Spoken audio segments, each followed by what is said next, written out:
I finally got some spare time on my hands to have a look at Claude's new computer use model. For those of you who live under a rock and don't know what that is, check out Anthropic's website and you will find this article where it says Claude can now use computers. The latest version of Claude 3.5 Sonnet can, when run through the appropriate software setup, follow a user's commands to move a cursor around on their computer screen, click on relevant locations, and input information via a virtual keyboard, emulating the way people interact with their computer. And I find this incredibly interesting, so we're going to build something with it. We need to take care of a few preparations, though. So first of all, we need to head over to docker.com and download the app for your preferred operating system. And I will talk about it, what this is in a bit.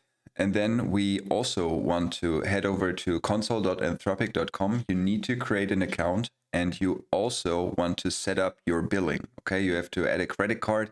And I think Anthropic will give you $5 of free credits so you can test their API. And then you want to head over to Google and you want to enter Claude computer use. And then you want to click on the second result. This will redirect you to the documentation where you can read about the computer use. And here's a fair warning right at the beginning of the page. And this is why we want to use Docker, right? It says computer use is a beta feature. Please be aware that computer use poses unique risks that are distinct from standard API features or chat interfaces. These risks are heightened when using computer use to interact with the internet. To minimize, consider taking precautions, and it gives a short list of precautions. What that means is computer use, if you would use it on your system, it would have access to system files, critical system files.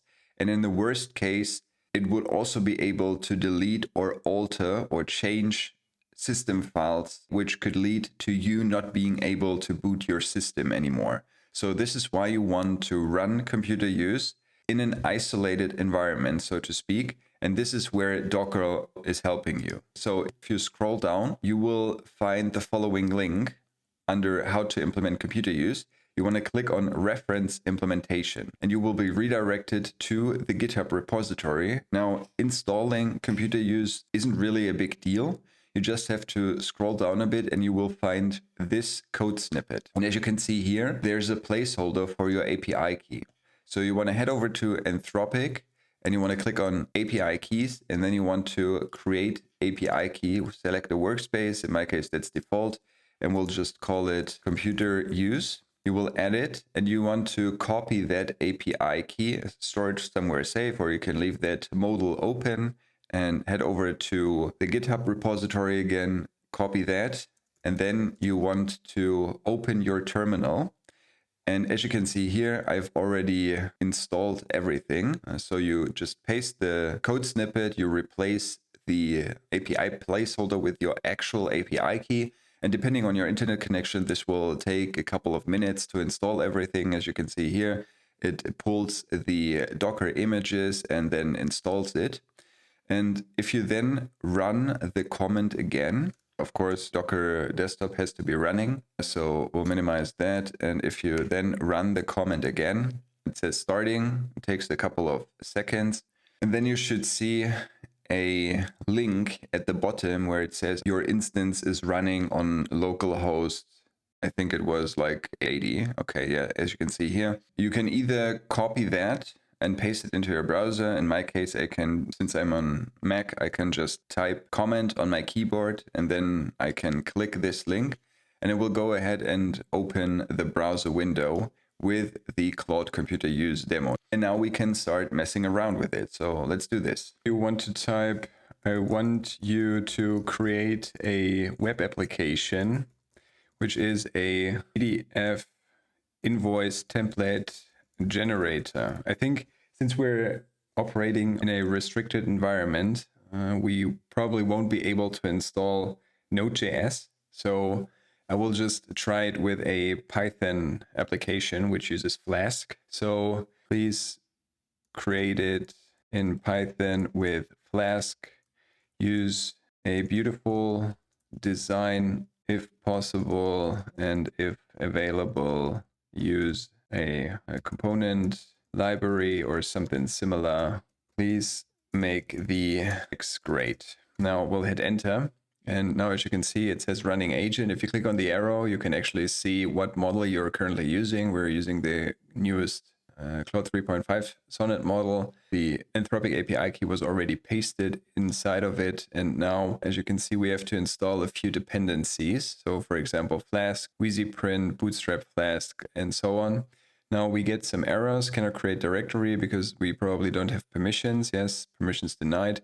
But that's not a big deal. As you can see, Claude realizes that it doesn't have the necessary permissions to install all this stuff. So it just uses a different location. So it really is a agentic workflow. And now we're collecting Flask, WheezyPrint, Bootstrap Flask, and all of the other libraries that we need.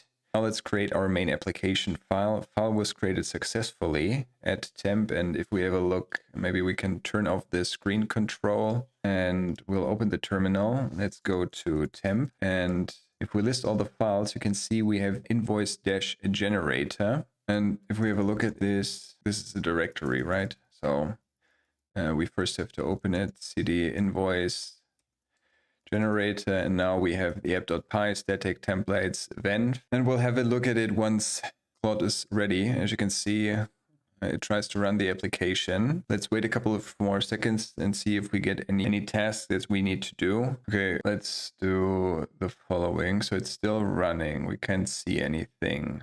So let's do this. Let's click stop. Now that you've created the file and tried to run it, I want to test the application, but I can't see anything on the screen. So we'll hit enter. Apologies for the error. We need to activate our virtual environment first.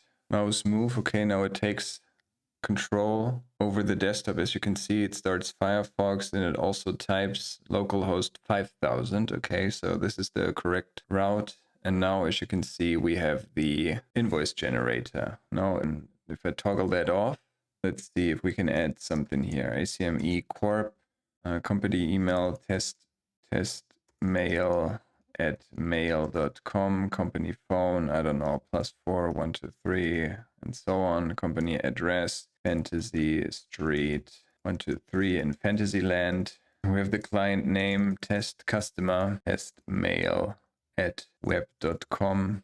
Client address is Not Real Street 123 in Not Real Land. We have the invoice number. Let's just do it like this. Item description is AI services, and we'll sell it for $9.97. Let's hit generate invoice, and there we have it. Okay, this is quite nice. Of course, you can always adjust the text that you want on the screen. For example, maybe you want to add another description or you want to add some legal stuff, whatever.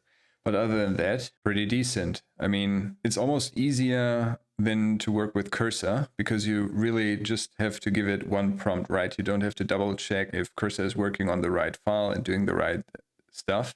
But we still can't use things like Node.js because we're working in a restricted environment. And I was trying it off camera to install Node.js and to create a Next.js application and use Framer Motion and Magic UI as a component library, but I couldn't get it to work. So this is why I'm now trying it with Python. And it really took, how long? I think, how long are we recording? 8 minutes. So it took 8 minutes to go from nothing to a web application. This works. Of course, we don't have a database integration or authentication or stuff like this, but I wonder if that is as easy as telling Claude to edit. So is there an easy way to implement authentication or even a database to our application? So let's see what Claude comes up with. And by the way, if you check the cost of this thing, so we've used how many tokens? 1 million, around 1.2 million. Now, this is not just the current recording. As I've said, I've tried to make it work off camera, and I think I was at around 600,000 tokens. So maybe we used another 5 to 600,000 tokens. And if we look at the cost, it's around 65 cents. So it's pretty reasonable. And let's see. Yes, we can add authentication and database functionality to our Flask application. Let's use Flask login for authentication and SQL Alchemy for the database. I'll help you modify the application to include these features. Now again, it goes ahead, installs all the necessary dependencies, create a new configuration file, and it created the models for the database, right? So let's have a look at this. So we'll open the terminal, we'll go to temp, and we probably need to go to Invoice Generator, and there we need to have a look at more models.py. So as you can see, this is the database configuration. So we're basically creating a database connection locally and integrate it into our Flask application. Okay, so let's turn that off again. Cannot overwrite files using command create. The application is offline because Claude is still working on some features, I guess. So we'll give it a few more seconds. The updated application so we can test the authentication and also the database functionality. So let's see if that works. Sometimes it's lagging a bit, right? I don't know if this is because of the Docker image that it's so slow, but well, maybe we have to start the application manually. So again, let's go to temp. Firefox is already running. Yeah, I know. We'll go to Invoice Generator and we want to run Python app.py from Flask. Blah, module not found. No module named Flask. Install Flask Python app.py. Why do I have to install it all over again? Or I could not find, because it's called Bootstrap, if I can type correctly. Python app.py. So let's see, do we get any errors? Yes, crash annotation, graphics, critical error, GFX1. So apparently there was some issue, and if I restart the project, we would lose all of the progress that we made. But there it is, guys. You've seen how it works, and to be honest, it's pretty amazing what stage we already reached with all this AI stuff, and I'm really looking forward to see how everything will develop in the future. And I mean, once this is out of the beta phase and we will be able to actually use this as an agent on our real system, it's game over, I guess.